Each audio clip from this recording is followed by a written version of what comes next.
हम लाते हैं top news, आपके फेवरेट टॉक शोज और अनलिमिटेड एंटरटेनमेंट सिर्फ यूट्यूब पर। अगर आपने अभी तक हमारा चैनल सब्सक्राइब नहीं किया तो अभी सब्सक्राइब करें और बेल आइकॉन को क्लिक करके हमारी लेटेस्ट वीडियोस के बारे में अपडेट जानें।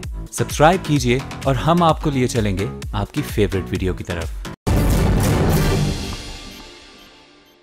अस्सलाम वालेकुम नाजरीन।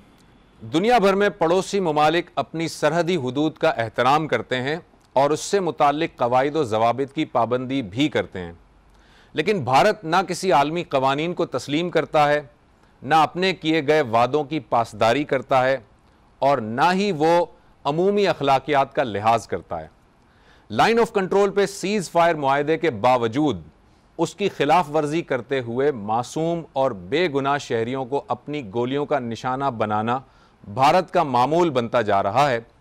भारत के इस बिला इश्तियाल इक़दाम के नतीजे में पाक फ़ौज की जवाबी कार्रवाई से खुद उसे भी नुकसान पहुंचता है, मगर फिर भी वो बाज नहीं आता और आए दिन लाइन ऑफ कंट्रोल पर उसकी खिलाफ वर्जियाँ जारी रहती हैं।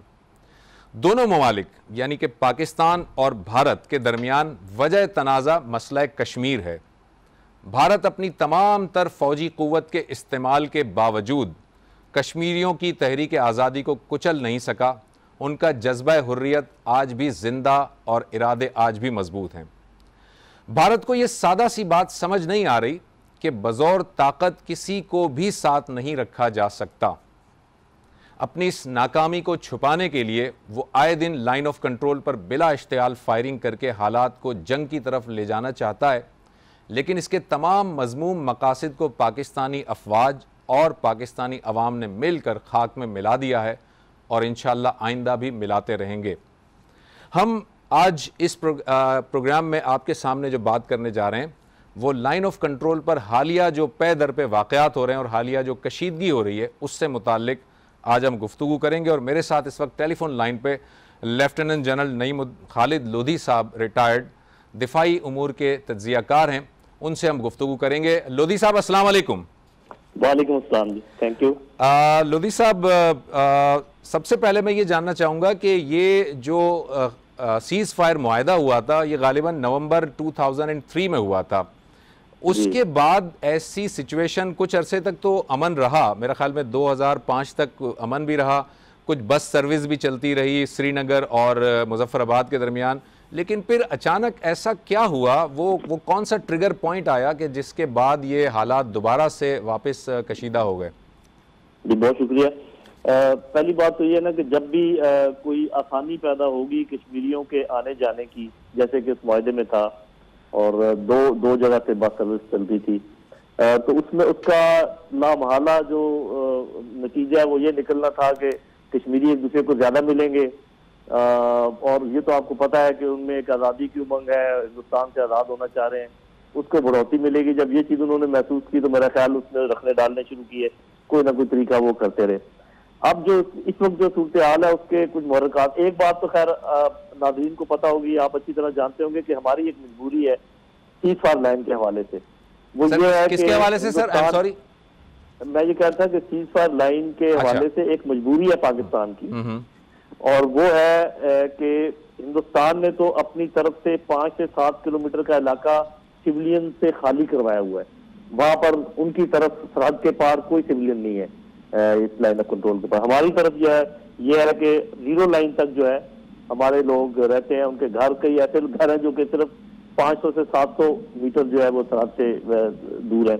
तो जब ये फायरिंग का तबादला होता है तो इसलिए हमें रेस्ट्रेंट से काम लेना पड़ता है कि हम तो सिर्फ फौजी चौकियों को निशाना बना सकते हैं, और अगर पार हमें कोई सिविलियन नजर भी आ जाए तो उसको हम निशाना इसलिए नहीं बना सकते कि वो कश्मीरी भाई होगा। तो उनके लिए ये कोई प्रॉब्लम नहीं है, वो जो भी सामने आता है हमारे बच्चे, बल्कि यहाँ तक के बाजू का यूएनओ की गाड़ियों को भी निशाना बना देते हैं, और कोई आपने देखा कि स्कूल की गाड़ी पर भी निशाना बना देते हैं। तो उनको ये आसानी है कि वो उनके लिए कोई मॉरल रिस्ट्रिक्शन नहीं है। बुनियादी तौर पे 2 मुहर्रिकात हैं जिसकी वजह से ये वायलेशन लगातार हो रही है।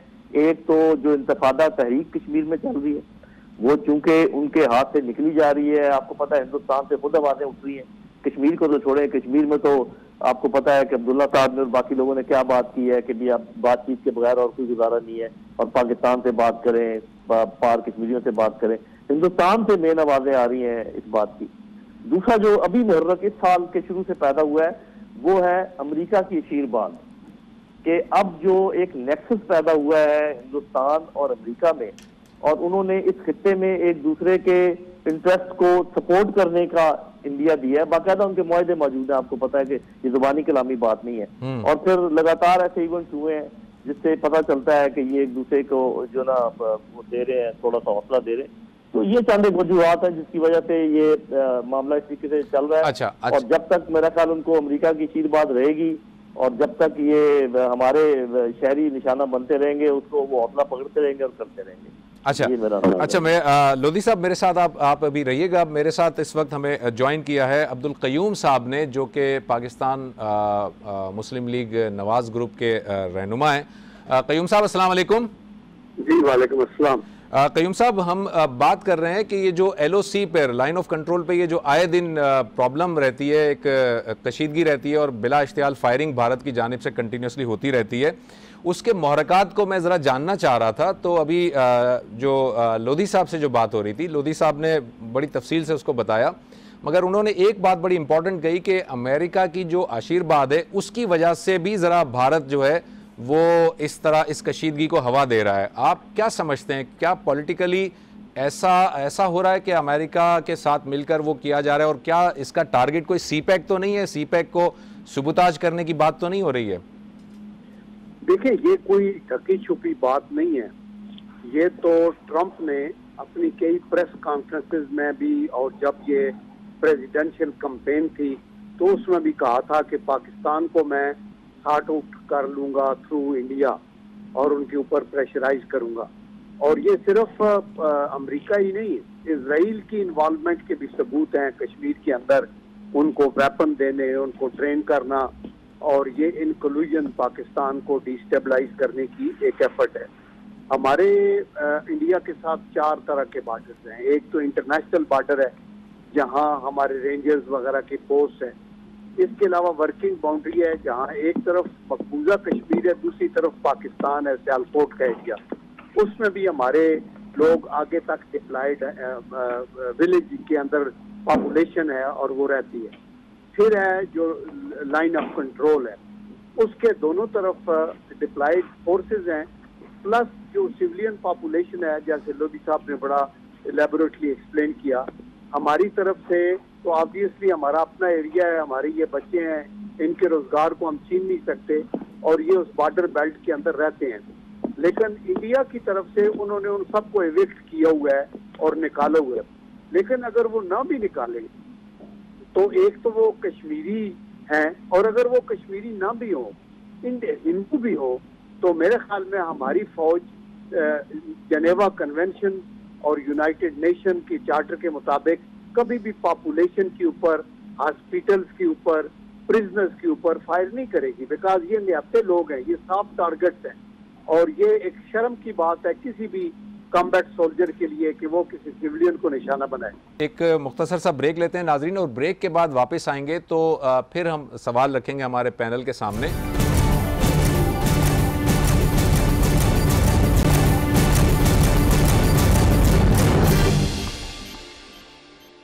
वेलकम बैक नाजरीन। हम ब्रेक से पहले जो बात कर रहे थे, मेरे साथ lieutenant general retired Naeem Khalid Lodhi साहब मेरे साथ टेलीफोन लाइन पर थे, और अब्दुल क़य्यूम साहब PMLN के रहनुमा वो मेरे साथ टेलीफोन लाइन पर थे। बात हो रही थी, क़य्यूम साहब बात कर रहे थे लेकिन शायद उनकी लाइन ड्रॉप हो गई है, तो मैं लोधी साहब आपकी तरफ आता हूँ। लोधी साहब, ये बताइएगा कि कोई कॉन्फिडेंस बिल्डिंग मेजर लिए जा रहे हैं, कोई CBM हो रहा है? ये जो कुछ भी अभी पिछले दिनों कंटिन्यूसली जो मामलात रहे, उसमें आर्मी की सतह पर क्या अब रेमेडियल एक्शन क्या लिया जा रहा है, प्लान क्या किया जा रहा है कि इसको कैसे निपटा जाएगा, किस तरह? क्योंकि ये तो ऐसा लग रहा है कि हम कोई जंग की तरफ तो नहीं जा रहे। देखिए जी, चूंकि दोनों ताकतें न्यूक्लियर ताकतें हैं तो खुली जंग के इम्कानात तो बहुत मादूम है। ये नहीं मैं कहता कि बिल्कुल हो नहीं सकती। असल में एक दो चीजें समझने की, एक तो ये कि इस वक्त हिंदुस्तानी फौज के ऊपर पॉलिटिकल प्रेशर, क्योंकि जैसे अभी जनरल क़य्यूम कहते हैं कि वहाँ RSS बैक हुकूमत है, उसके अलावा जो हिंदू मेजॉरिटी का एक वहाँ जो पॉपुलेशन है उनका एक प्रेशर है टू शो समथिंग। तो मेरा नहीं ख्याल कि इन हालात में मुमकिन होगा पॉलिटिकली हिंदुस्तान के लिए और मिलिटरीली कि वो कोई ऐसी बातचीत करे जिसमें कोई हालात नॉर्मलाइज होने का इम्कान हो। असल में बात यह है कि अगर ये दोनों तरफ, हमारी साइड पर भी उस साइड पर भी जो लीडरशिप है, पॉलिटिकल लीडरशिप, मिलिट्री लीडरशिप, ये जरा बड़े बनकर सोचें तो ऐसा जब दो ममालिक हों जिनके पास एटमी हथियार हैं और जंग का नाम ही बहुत खतरनाक हो, तो इनको आपस में ये बैठकर बात करनी चाहिए कि आओ भाई, ये हम बड़े ताकतों का मोहरा नहीं बन सकते, हम कोई छोटी ताकतें नहीं है। हमें चाहिए कि हम आपस में अपने पीपल टू पीपल कांटेक्ट बढ़ाएं, गवर्नमेंट टू गवर्नमेंट कांटेक्ट बढ़ाएं और अपने मसाइल हल करें। आखिर इतने बड़े मुल्क जो इतनी जिनकी आबादी हो, इतने एडवांस हो कि एटम बम जैसी चीज बना सकते हैं, तो क्या वो बैठ के बात नहीं कर सकते? कितनी ये अजीब बात है। एक तो ये है। दूसरा मेरा ख्याल है कि पाकिस्तानी हुकूमत की तरफ से मैं कहूँगा एक कोताही है, वो ये है कि अब तक इतनी फायरिंग के बावजूद हम UNO या सिक्योरिटी काउंसिल को क्यों नहीं इन्वोक कर सके कि भाई दो न्यूक्लियर ताकतों के दरमियान इस किस्म का फायरिंग का तबादला हो रहा है जो कि बहुत खतरनाक है। और अगर दुनिया को ये बताया जाए कि इस किस्म की फायरिंग किस तरीके से फैला सकती है बातों को, तो उसका उनको हमें जरा सेंसिटाइज करने की जरूरत है। और एक बात और, मैं इस चीज का हामी हूँ कि अगर हिंदुस्तान वाकई बातचीत से नहीं मानता, जो ऑफर मैंने पहले की उनको करनी चाहिए कि जी आप CPEC का हिस्सा भी बने, कायम मिल के बात करते हैं, आप मोहरा ना बने बड़े मुल्कों का, हम भी नहीं बनते, आपके भी दोस्त हैं बड़े मुल्क, हमारे भी दोस्त हैं, लेकिन हम आपस में बात करें। एक चीज अगर वो ना माने तो फिर इसके अलावा कोई चाराकार नहीं है डॉक्टर साहब कि जो जिस किस्म की हाइब्रिड वॉर उन्होंने हमारे खिलाफ बर्पा कर रखी है, हम उसी जुबान में उनको जवाब जब तक नहीं देंगे वो आपके साथ बातचीत नहीं करेंगे। लेकिन ये भी मैं आपको बता दूं जी कि आप फैसला कर लें और ये जवाब देना शुरू कर दें, जो कि अफवाज पाकिस्तान और पाकिस्तान की इंटेलिजेंस एजेंसीज इस चीज की बड़ी ताक है इस काम में। अगर वो इसकी इजाजत दे दे हुकूमत और हम ये काम शुरू कर दें, तो अगर 6 महीने के अंदर अंदर ये टेबल पर ना आए तो मेरा नाम चेंज कर दीजिएगा। ये जरूर आएंगे। ये बनिया है, ये हिंदू है, ये एक ही जुबान समझता है। अनफॉर्चुनेटली सॉरी कि मैं इस जुबान में बात कर रहा हूँ क्योंकि फौजी हूँ, डिप्लोमेट नहीं हूँ। जब तक आप इनकी जुबान में जवाब नहीं देंगे ये आपकी कोई बात नहीं। लोधी साहब, आपने मेरे इस प्रोग्राम में एक बहुत बड़ी जो है ना वो खबर मेरे प्रोग्राम के लिए आपने दी है। आपने कहा है कि अगर पाकिस्तानी हुकूमत हमें इजाज़त दे तो हम ऐसा सबक सिखा सकते हैं कि 6 महीने में भारत टेबल पर आ जाएगा। आप ये फरमा रहे हैं? बिल्कुल जी, ये मेरा एनालिसिस है और ये मेरा अपना जाती है, मैं खुद इसका जिम्मेदार हूँ, किसी और पर ये नहीं डाला जा सकता। अच्छा लोधी साहब, ये बताइएगा कि ये जो आपने अभी थोड़ी देर पहले तज़किरा किया था कि जो हमारा जो लाइन ऑफ कंट्रोल है उसके जो पाकिस्तानी साइड है उसमें हमारे सिविलियन बड़े करीब, बड़े क्लोज वहाँ पर रहते हैं, जबकि इंडियन साइड पर ज़रा दूर है।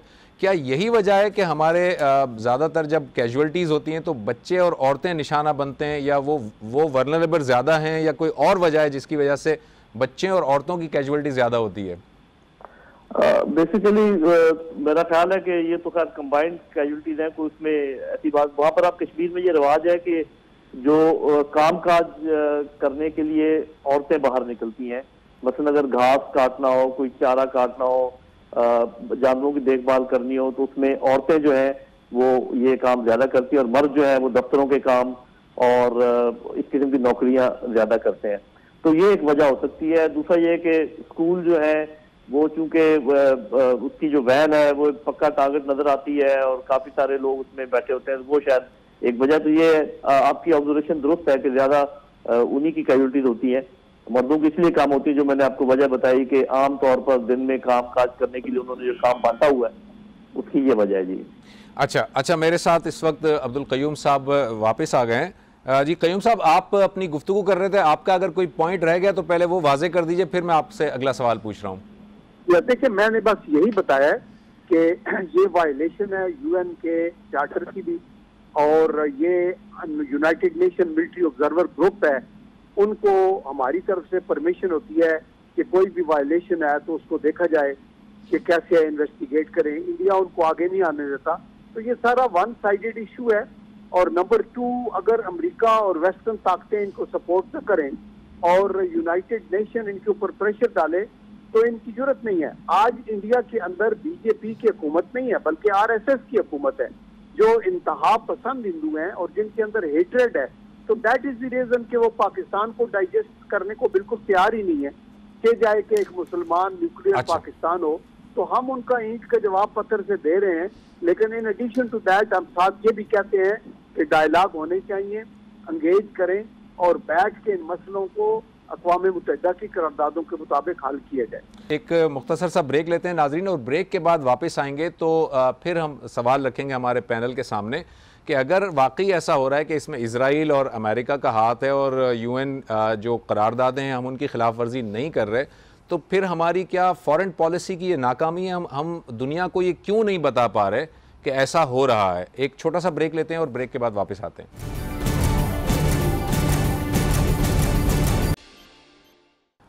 वेलकम बैक नाजरीन। हमारे साथ इस वक्त टेलीफोन लाइन पे मोहम्मद ज़ियाउद्दीन साहब जो कि तज्जियाकार हैं वो मौजूद हैं, उनको हम खुशामदीद कहते हैं। ज़ियाउद्दीन साहब अस्सलाम वालेकुम। जी वालेकुम सलाम। सर ये लाइन ऑफ कंट्रोल पे हम बात कर रहे थे, ये जो अभी हमारे साथ lieutenant general retired Naeem Khalid Lodhi साहब थे और अब्दुल क़य्यूम साहब मौजूद थे PMLN की तरफ से, उनसे इब्तिदाई गुफ्तगू हो रही थी और ये मालूम हो रहा था कि जो कुछ भी यहाँ हो रहा है उसके अंदर हम जो है वो शायद इंटरनेशनल लेवल पे दुनिया को ये बताने में नाकाम रहे हैं कि भारत जो है वो सरासर खिलाफ वर्जी कर रहा है, जेनेवा कन्वेंशन की भी खिलाफ वर्जी हो रही है, वो शहरियों को भी निशाना बना रहा है, वो सीज़ फायर मुआहदे की भी खिलाफ वर्जी कर रहा है।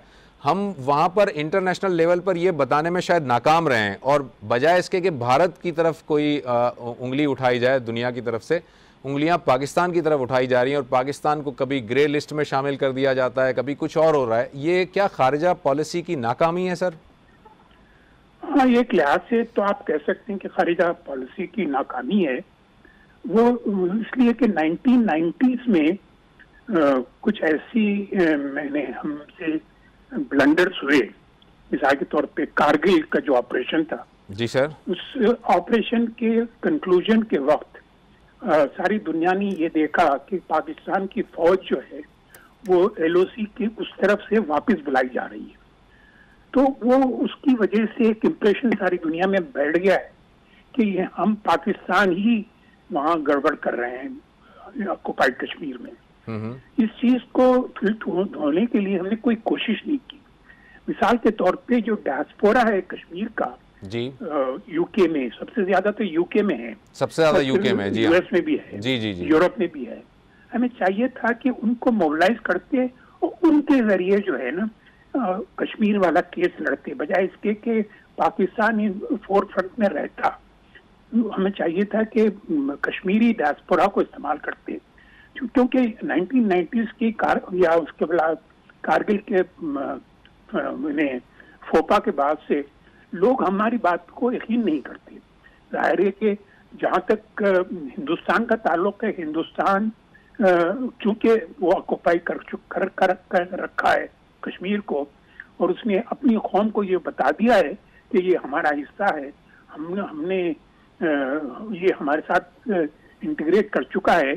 तो वहाँ हिंदुस्तान के आम आदमी भी जो है ना वो इस बात को वो उन्होंने यकीन कर लिया है कि ये उनका हिस्सा है। तो फिर वो जस्टिफाई दुनिया में जब बाहर जाकर बात करते हैं तो उनकी बात को लोग सच समझते हैं। तो लेकिन अगर कश्मीरी खुद जो डायस्पोरा कश्मीरी है वो जाके बताए बजाय पाकिस्तानी ये काम करने के, इसमें हमारी कश्मीर कमेटी जो है उसका सबसे बड़ा फेलियर कश्मीर कमेटी का है।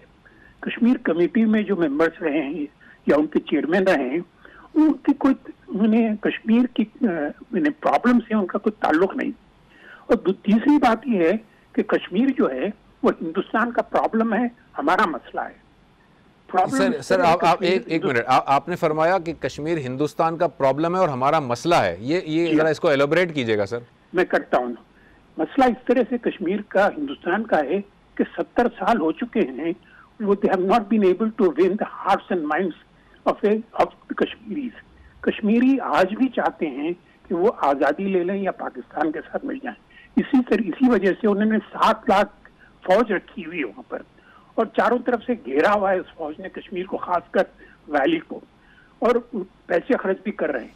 वहाँ हर रोज कोई ना कोई हंगामा होता है।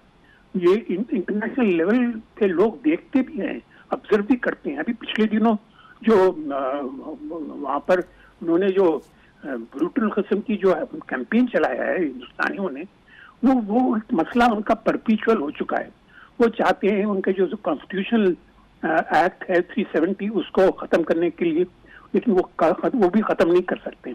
एक सेपरेट आइडेंटिटी है कश्मीर की हिंदुस्तान के कॉन्स्टिट्यूशन में भी।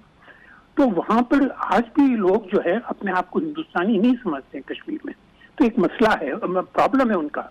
हमारा मसला है कि हम अभी तक दुनिया को हम अपना केस सही तरीके से लड़ नहीं सके। ज़िया साहब ये बताइएगा, आप फरमा रहे कि हम पूरे 70 साल में आज तक अपना केस पूरी तरह से लड़ नहीं पाए। मुझे ये बताएं कि क्या वजह क्या है? जाहिर है कि कोई, फिर इसका मतलब पूरे 70 साल में अगर हम केस नहीं लड़ सके तो सिर्फ किसी एक पर्टिकुलर पॉलिटिकल पार्टी का इशू नहीं है। जितनी भी पार्टीज आई, जितने भी फौजी सरबराह आए हमारे मुल्क में, फौजी सरबराहों की भी हुकूमत रही और सिविलियंस की भी रही, इसका मतलब कोई भी कश्मीर का मुकदमा नहीं लड़ पाया। जी हाँ, आप सही कह रहे हैं, कश्मीर का मुकदमा हम सही तरीके से लड़ नहीं पाए। लेकिन हमें तो शुरू से ही, मिसाल के तौर पे जो पहली कश्मीर की जंग 1948 में जो हुई, उसकी टाइमिंग भी गलत थी, उसकी प्लानिंग भी गलत थी, कंफ्यूज प्लानिंग थी। अगर आप हिस्ट्री में जाएं तो आपको बड़ा क्लियरली पता चलेगा कि कंफ्यूजन बड़ा सख्त था। हम कुछ लोग कुछ का करना चाहते थे, कुछ लोग और करना चाहते थे। उसके अलावा जब उसके बाद 65 की जंग जो हुई वो स्टेलमेट हो गई, इन्हें उससे हमारा कोई ऑब्जेक्टिव अचीव नहीं हुआ जी। उसके बाद उन्हें 1965 के वार के बाद वो बांग्लादेश वाले जो है ना, वो हमसे अलग हो गए। उन्हें एहसास हुआ कि वो आइसोलेट हो जाते हैं इस किस्म की किसी जंग में। तो ये हम मिसाल के तौर पे हमें शुरू से ही कश्मीरियों को के जरिए इस केस को लड़ना चाहिए था, बजाय इसके कि पाकिस्तान इसको अपना प्रॉब्लम बनाता। हम इसको नेशनल इशू इस तरह से बना लिया है कि कश्मीर के अलावा जो है ना, हमारी फॉरेन पॉलिसी कोई और नहीं हो सकती। कश्मीर के अतराफ घूमती है हमारी foreign policy, which has been very dangerous। हमने हर चीज को जो ना कश्मीर पे ले जाकर फिक्स कर, यानी हमारी फॉरेन पॉलिसी कश्मीर सेंट्रिक हो गई है, आप ये फरमा रहे हैं? जी हाँ, देखिए ना, मिडिल ईस्ट में भी जो सऊदी अरेबिया है या जीसीसी कंट्रीज हैं, वो भी जो हमें ब्लैकमेल करना चाहते हैं तो वो कश्मीर का कार्ड इस्तेमाल करते हैं, वो हिंदुस्तान की तरफ। अच्छा सर, मसला ये आप दो बातें कर रहे हैं, दो बातें आपस में थोड़ा सी कॉन्ट्राडिक्ट हो रही हैं। ज़ियाउद्दीन साहब, मैं चाहूँगा थोड़ा इसको वजाहत कर दीजिएगा। आप एक तरफ फरमा रहे हैं कि हमारी फॉरेन पॉलिसी कश्मीर सेंट्रिक है, इसका मतलब ये हो रहा है कि हमारी फॉरेन पॉलिसी में जो सबसे अहम जुज़ है वो कश्मीर है। दूसरी तरफ आप ये भी फरमा रहे हैं कि हमने 70 साल तक कश्मीर का मुकदमा लड़ ही नहीं पाए। तो अगर हम कश्मीर सेंट्रिक हैं तो फिर मुकदमा कैसे नहीं लड़ पाए? या तो हम कश्मीर सेंट्रिक नहीं है। मैं बताता हूँ आपको जी। वो इसलिए नहीं कर पाए कि कश्मीर सेंट्रिक हम अपने लिए हैं, पाकिस्तान के अंदर है। मैं आपको एक वाकया सुनाऊं। मैं जब न्यूज का एडिटर था तो मुझे हर हफ्ता एक आर्टिकल आया करता था ऑन कश्मीर इशू। वो कश्मीर के प्रॉब्लम को समझाते थे उस आर्टिकल में, तो मैंने बंद कर दिया। तो मुझे पूछा गया कि क्यों बंद किया आपने? मैंने कहा कि भाई पाकिस्तान में इस किस्म के आर्टिकल छापने से you are just trying to convert the converter. आप कश्मीर कमेटी को दुनिया के अतराफ भेजें, मुस्तकिल भेजते रहें, वो वहां पर जाके अपना कश्मीर का केस लड़ें। तो वो नहीं, हमने जो कुछ भी कश्मीर को सेंट्रिक इसलिए बना दिया, कश्मीर सेंट्रिक हम बन गए अपने लिए, अपनी मतलब है कि मुल्क के अंदर हम इसकी प्रोपगेशन करते थे। लेकिन मिडिल ईस्ट में भी हमने किसी अखबार में जाके मिडिल ईस्ट में देख लें आप, ठीक, हमारे कश्मीर का केस कोई डिस्कस नहीं करता है। ठीक है नाजरीन, एक छोटा सा हम ब्रेक लेते हैं और ब्रेक के बाद अपने प्रोग्राम को कंटिन्यू करेंगे।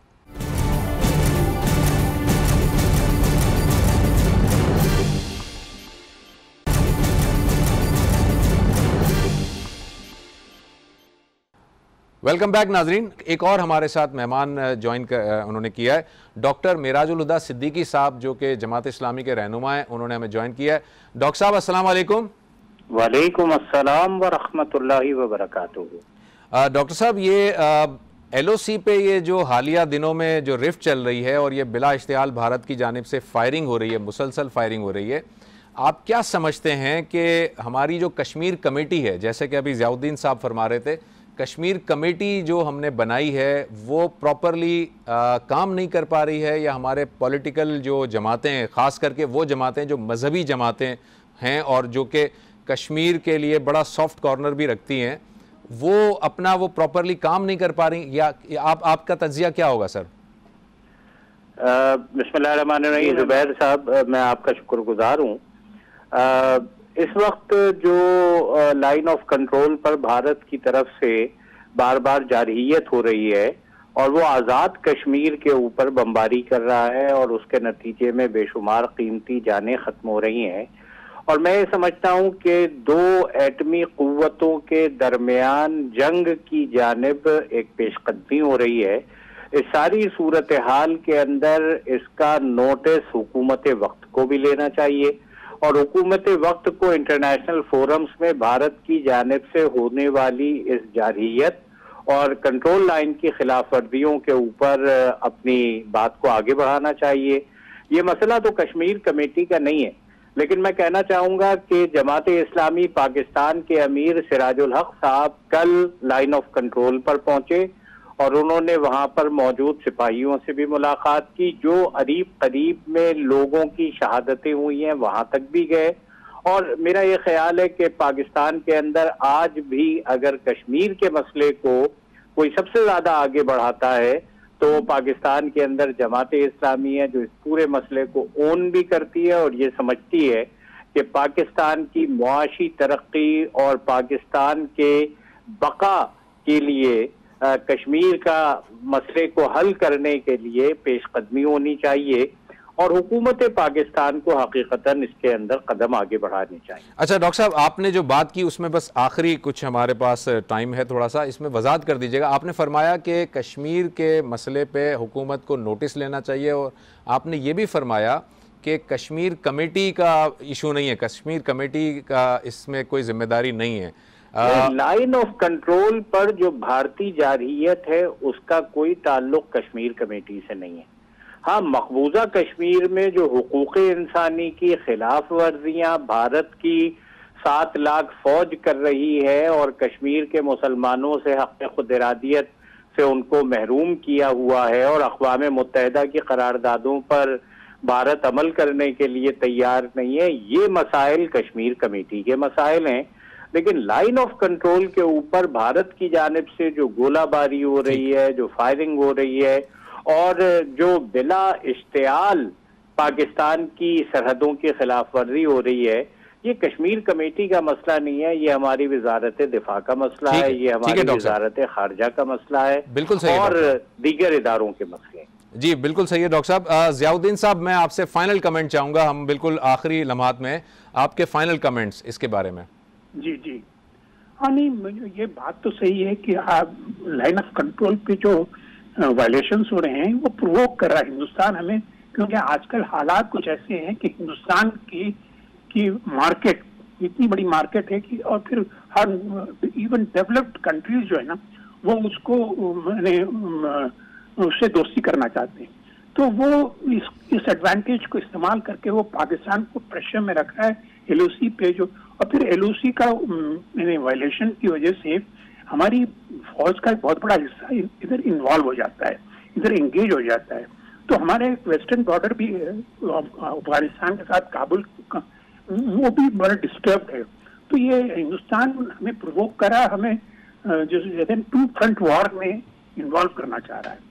तो लेकिन हमारे जो स्ट्रैटेजिस्ट हैं उनको चाहिए कि इसको न्यूट्रलाइज करने के लिए, हिंदुस्तान की इस एक्शन को न्यूट्रलाइज करने के लिए जो हिंदुस्तान जो जुल्म कर रहा है कश्मीर के अंदर, ऑक्युपाइड कश्मीर में जो जुल्म कर रहा है वो उसको उजागर करे।